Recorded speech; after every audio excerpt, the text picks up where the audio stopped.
Hello guys, welcome back to my channel. So today I'm gonna show you how to calculate the net present value on C Sharp. So what I'm going to do here is I have a couple of projects. I got project A and project B.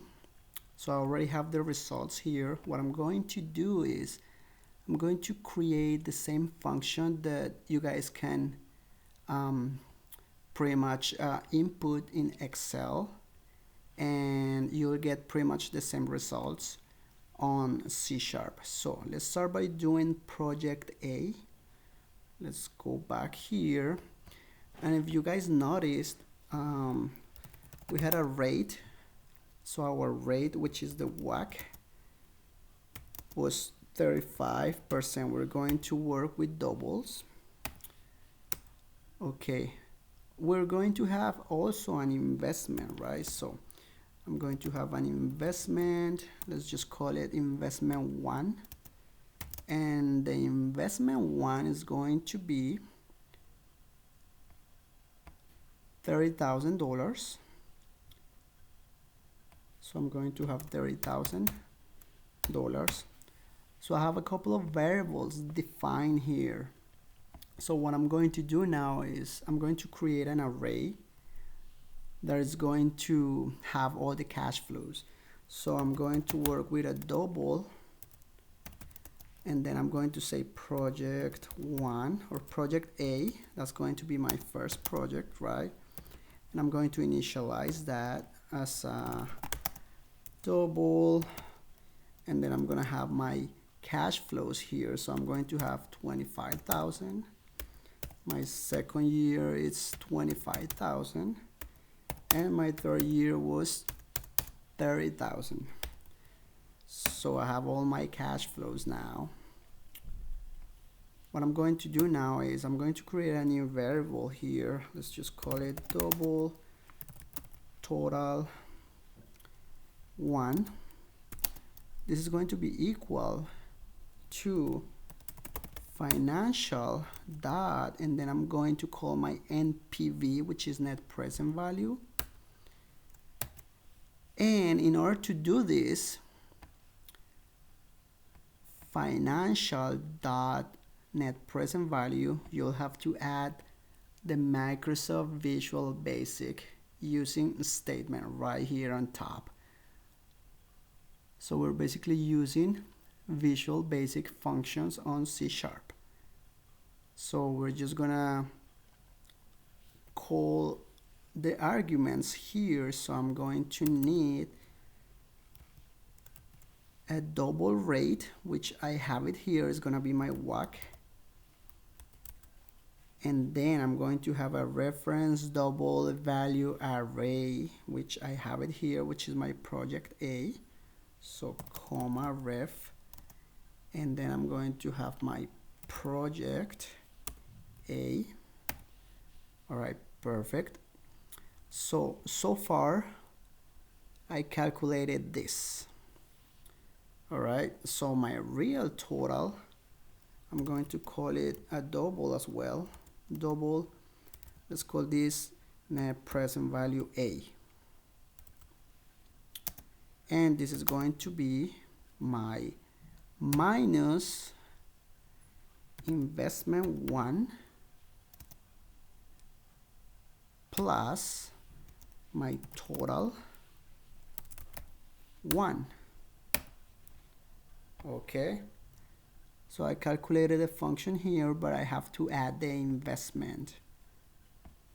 So if we come over here to my real project, my project A, I have this $30,000 of investment, and then I'm going to have a net present value of 14,429.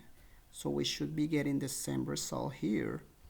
So last step that I have to do is I'm going to console write line this. So I'm going to get my net present value. Let's just add a message here. So let's say this is the net present value for project A, for example. Okay, perfect. Alright, so if I run this, I should be getting something. I should be getting the same value. So I have 14,429. So that's basically the same value that I have here. So far it's working. Let's just add my second project.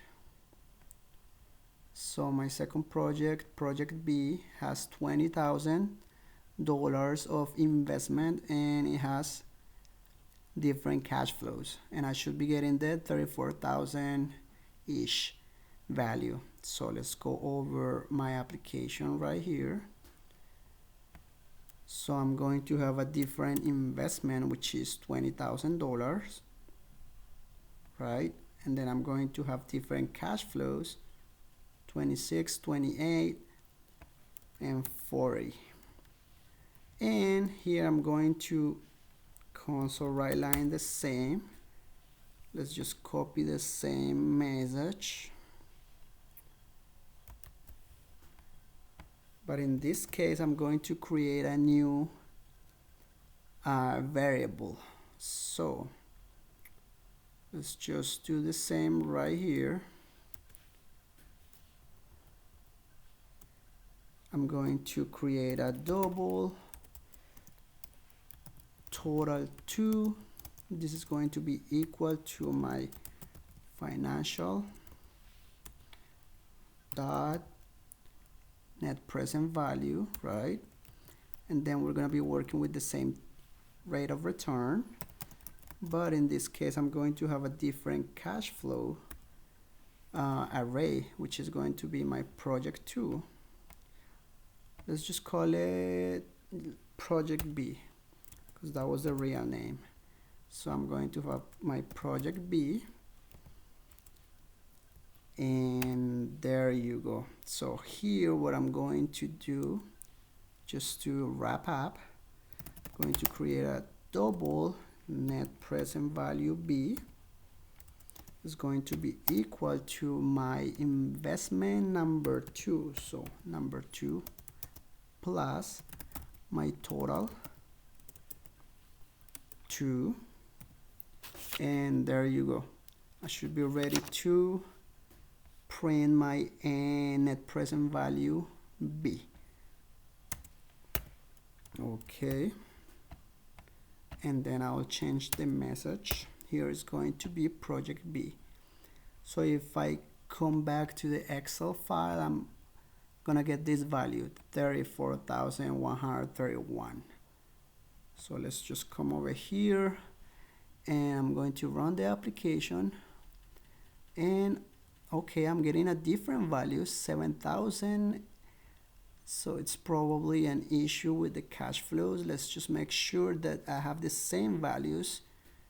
So 26,000, 28,000, and 40,000. Definitely, it was 28 and 48. 28,000, 48,000. And the rate is the same.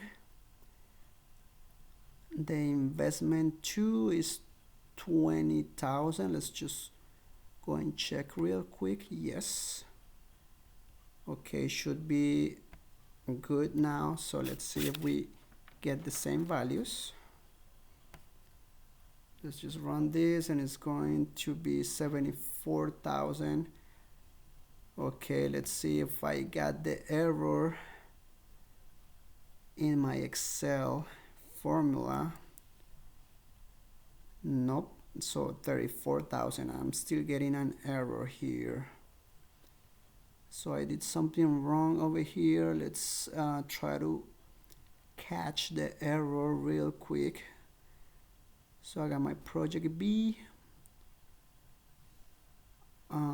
Okay, I got it. So this is a positive.